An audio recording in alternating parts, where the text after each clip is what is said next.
Chapter 2 पढ़ाने वाली हूँ, जिसका नाम है राजकुमार सिद्धार्थ। ठीक है, और इस चैप्टर में राजकुमार सिद्धार्थ के बारे में बताया गया है, वो कैसे व्यक्ति थे, उसको क्या क्या पसंद था उसके बारे में। ठीक है, सो मैं लाइन वाइज पढ़ के जाऊंगी और आप लोगों को एक्सप्लेन करूंगी। सो पुराने समय की बात है, कपिलवस्तु के राज उद्यान में एक राजकुमार टहल रहा था।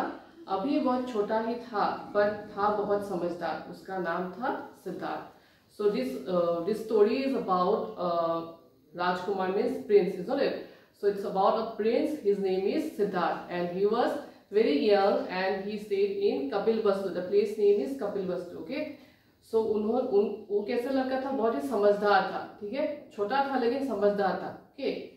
So that day he was just roaming in the garden. राज उद्यान मीन्स जो राजा का जो गार्डन होता है, बगीचा होता है, जहाँ पे वो लोग समय बिताते हैं, उसको राज उद्यान बोलते हैं। सो यहाँ पे नेक्स्ट पैराग्राफ आप देखिए। सिद्धार्थ को प्रतिदिन राज उद्यान में आकर प्रकृति का आनंद लेना अच्छा लगता था। इतने सुंदर हरे भरे पेड़, रंग बिरंगे फूल, चारों ओर प्रकृति की निराली सुंदरता को देख देख कर राजकुमार सिद्धार्थ खुश हो जाता और सोचता, आहा, भगवान ने प्रकृति को कितना सुंदर बनाया है।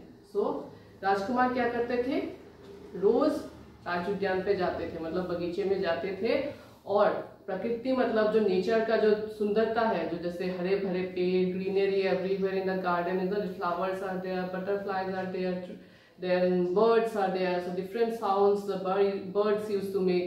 So he enjoyed there, and he just praised God, or he just thanked God for making all this beautiful thing. Okay, nature, he loved nature. Okay, so every day he visited there and just enjoyed the view and just praised the God, or he just thanked God for making this beautiful nature. Okay, so एक बार राजकुमार सिद्धार्थ इन्हीं विचारों में खोया था, तभी उसे एक दर्दनाक आवाज सुनाई दी। उसे समझते देर नहीं लगी कि यह किसी हंस की आवाज है, पर हंस की आवाज में इतना दर्द क्यों था। सो एक दिन क्या हुआ, राजकुमार सिद्धार्थ जब टहल रहे थे तो उनको एक हंस की आवाज सुनाई दी। और हंस की आवाज कैसा था, मतलब नॉर्मली जो हंस आवाज करता है वैसा नहीं था, जब चोट लगने से अलग से आवाज निकलता है ना, तो उसी तरह से हंस की आवाज भी दर्दनाक थी। तब उनको पता चल गया था कि हंस को चोट लगी है, लेकिन कहाँ लगा है और कहाँ पे है हंस, वो वाला उनको पता नहीं था। तो उसके पीछे यहाँ पे लिखा है, देखिए, राजकुमार सिद्धार्थ दौड़ा दौड़ा उसी जगह पर गया जहां से आवाज आई थी। उसने देखा कि एक हंस तीर से घायल होकर पड़ा था। उसके शरीर से खून बहुत बह रहा था। वह सुंदर और उजला हंस दर्द से बुरी तरह तड़प रहा था। सो जैसे कि आवाज सुनाई दी, दर्दनाक आवाज जब सुनाई दी, तो उनको मतलब आवाज कहाँ से आ रही थी उस तरफ वो दौड़ने लगा। फिर दौड़ते दौड़ते देखा कि एक हंस गिरा हुआ था। हंस तो व्हाइट कलर का होता है, सफेद होते, तो सफेद हंस का जो एक तीर घुसा हुआ था और खून से लटपट था, हंस को देख कर उसको बहुत दुख लगा। इतना सुंदर हंस अभी दर्द से वो करार रहा था और उसका शरीर पूरा खून से लटपट था। तो यह देखकर राजकुमार सिद्धार्थ को बहुत दुख हुआ।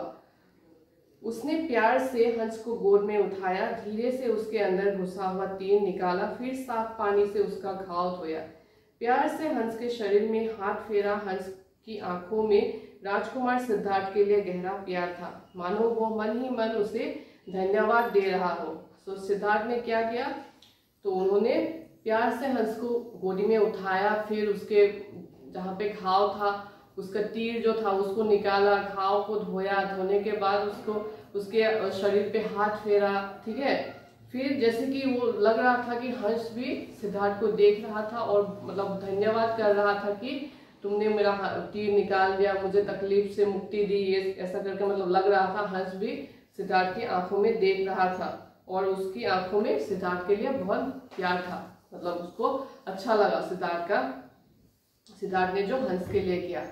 सो उसके बाद हुआ कि राजकुमार सिद्धार्थ मरहम पट्टी के लिए हंस को राजमहल में ले जाने लगा। तभी उसका चचेरा भाई देवदत्त वहां आ गया। उसके हाथ में धनुष था। वो बोला, इस हंस को मेरा तीर लगा है, यह मेरा है, इसे मुझे दे दो।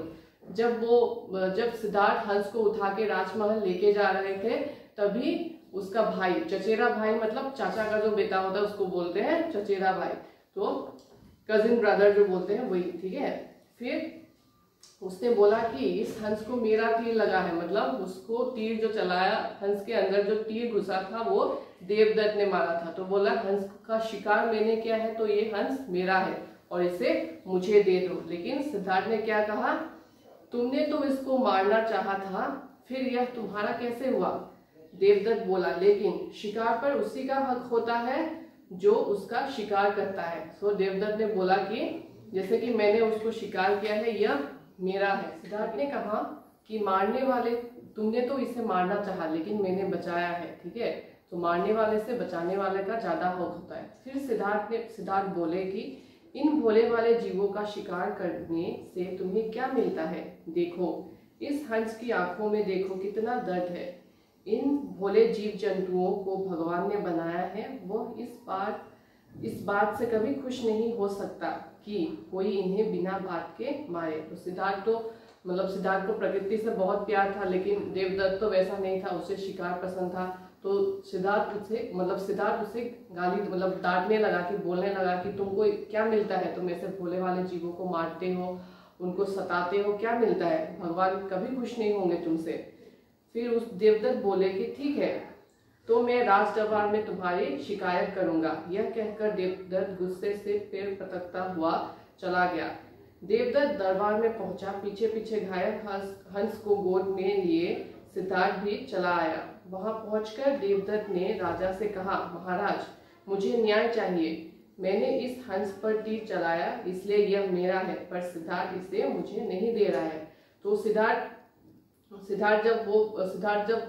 ने जब उसको बोला कि जीव जंतुओं के बारे में, लेकिन देवदत्त उससे खुश नहीं था, तो उसने बोला कि मैं अभी राज दरबार में जाऊंगा और तुम्हारी शिकायत करूंगा राजा से, और गुस्से से वहां से निकल गया। फिर देवदत्त दरबार में पहुंचा। फिर पहुंचने के बाद तो राजा को उसने शिकायत की कि सिद्धार्थ मैंने एक शिकार किया था हंस का, सिद्धार्थ मुझे इसे नहीं दे रहा है। तो फिर राजा ने सिद्धार्थ को पूछा क्यों नहीं दे रहे हो? यहाँ लिखा गया है, आप देखिए अपने किताब में। राजा ने सिद्धार्थ की ओर देखकर पूछा, तुम देवदत्त को हंस क्यों नहीं दे रहे हो? सिद्धार्थ बोले, देवदत्त ने इसे मारना चाहा जबकि मैंने इसे बचाया है, तो फिर यह हंस देवदत्त को कैसे दे दूं? वो इसे मार देगा। तो राजा ने बोला सिद्धार्थ को कि सिद्धार्थ, कि तुम इसके देवदत्त जो बोल रहा है सच है क्या? तुम उसे क्यों नहीं दे रहे? उसने शिकार किया है। लेकिन सिद्धार्थ बोला, उसने तो शिकार किया है उसका, लेकिन मैंने इसे बचाया है। तो मारने वाले से बचाने वाले का हक अधिक होता है। अगर मैं उसे फिर से दे दूंगा ये, तो उसे फिर मार देगा वो। फिर राजा बोले कि यह सुनकर राजा थोड़ी देर के लिए सोच में पड़ गए। फिर बोले, मारने वाले से बचाने वाले का हक अधिक है, इसलिए यह हंस सिद्धार्थ के पास रहेगा। तो राजा ने अपना न्याय दिया और बताया कि सोच के बताया। फिर बताया उन्होंने कि मारने वाले से बचाने वाले का हक अधिक होता है, इसलिए ये हंस सिद्धार्थ के पास रहेगा, ठीक है। फिर सिद्धार्थ की आंखों में अनोखी खुशी की चमक थी। उसने राजमहल में ले जाकर खुद अपने हाथों से हंस की मरहम पट्टी की। थोड़े दिनों बाद हंस फिर से उड़ने लगा। वह उड़कर कभी राजमहल के छत पर बैठता तो कभी पेड़ों पर, लेकिन थोड़ी ही देर में वो फिर सिद्धार्थ के पास आ जाता। सिद्धार्थ तो हंस को देख के ही बहुत खुश हो जाता। सिद्धार्थ को लगता कि वो कह रहा है, तुम में दया और ममता है, भगवान ऐसे ही लोगों को पसंद करता है। तो जब राजा ने न्याय सुनाया और हंस को सिद्धार्थ के पास रहने दिया तो सिद्धार्थ बहुत खुश हो गया, उसकी आंखों में एक चमक आ गई। फिर उसने हंस को राजमहल लेके गया, फिर उसके मरहम पट्टी अपने आप की, और उसके बाद थोड़े दिनों बाद हंस ठीक हो गया। हंस ठीक होने के बाद कभी राजमहल के छत पर बैठता, कभी पेड़ों के ऊपर बैठता, लेकिन वो दूर नहीं जाता, फिर सिद्धार्थ के पास आ जाता और दोनों अच्छे से रहने लगे। और सिद्धार्थ जब हंस की आंखों में देखता है, जैसे हंस उसको बोल रहा है कि तुम बहुत अच्छे हो, तुम्हारे मन में दया है, ओके, तुम सबका ख्याल रखते हो, हम जैसे जीव जंतुओं का तुम बहुत अच्छे हो, ऐसे करके मतलब उसकी आंखों में झलकता है, मतलब प्यार झलकता है हंस की आंखों में सिद्धार्थ के लिए। तो इसका जो मेन थीम और शिक्षा जो हमें मिलती है इससे, जो है मारने वाले से बचाने वाले का हक अधिक होता है। सो यहाँ पे कुछ वर्ड मीनिंग भी है, आप अपने आप पढ़िए वो, और इसका क्वेश्चन आंसर्स और जो भी वर्ड मीनिंग इम्पोर्टेंट है वो आपको माइली ऐप में मिल जाएगा। और आप लोग अच्छे से पढ़िए इसको, चैप्टर को पढ़ना सीखिए because reading is very important. You have to learn how to read, okay, and try to learn the question answers. Thank you. Stay home, stay safe. Do it for self. Do it for your family. Do it for India. Let's break the chain of COVID-19. हम होंगे कामयाब, जय हिंद. हम होंगे कामयाब, जय हिंद. हम होंगे कामयाब, जय हिंद.